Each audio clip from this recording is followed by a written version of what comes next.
Stiprus ir išpuikęs, palaiminti turintys vargdieno dvasią, jų yra dangaus karalystė.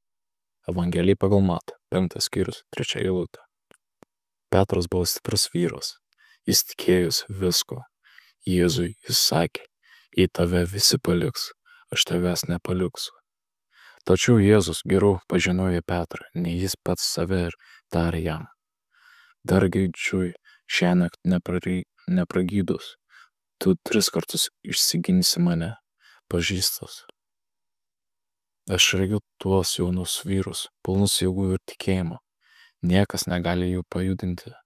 Ir jie nori užkariauti pasaulį viešpačiui. Jų maldos reiškia užtikrintą pergalę. Tad kažkas man priminė Petrą stiprų protingą, neieškantį žodžių kišenėje. Be jo Dievas negalėtų padaryti beveik nieko. Tačiau Petro pasitikėjimas buvo sukrėstas. Nuo tada jis suprato, kad jis pats negali pasitikėti savimi, tačiau turi pasikliauti Viešpaties malone. Tai priklauso nuo jo, bet nuo Dievo. Tad stiprus vyras tampa indu, per kurį gali tikėti Dievo malonę. Jis tapo vargšu vyru prieš Dievą ir Dievo karalystė priklausė jam. Dovydas taip pat buvo stiprus vyras, kuriam viskas pavykdavo. Tačiau Dievas įveikė jo puikybę, panaudodamas moterį Batšebą. Po to Dovydas tapo kitu žmogumi, visiškai priklausomą nuo Dievo malonės. Tad Dievas galėjo pasakyti vyras pagal Dievo širdį. Paulius buvo mokinys, kuris viską mokėjo, bei turėjo stiprią valią.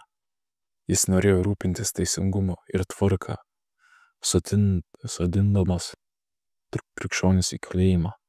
Jis džiaugiasi, kai Stepanas buvo užmėtytas akmenimis. Taip Dievas turėjo būti daug labiau patenkintas. Tačiau Jėzus įmetė jį nuo žirgo ir sunaikino jo puikybę. 3 dienos tamsumoje būnant aklam ir išpirkimas per Jėzų pavertė jį vargšu vyru prieš Dievą.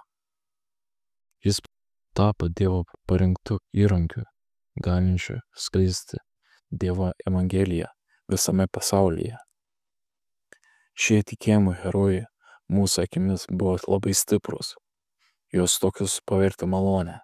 Prieš Dievą jie buvo vargšai, nepajėgus, nešventi, netobuli. Tik per malonę jie buvo išgelbėti. Jei kas prieš Dievą verkia dėl savo nuodėmių ir nemalonių, bei skundžiasi, jie nėra herojai.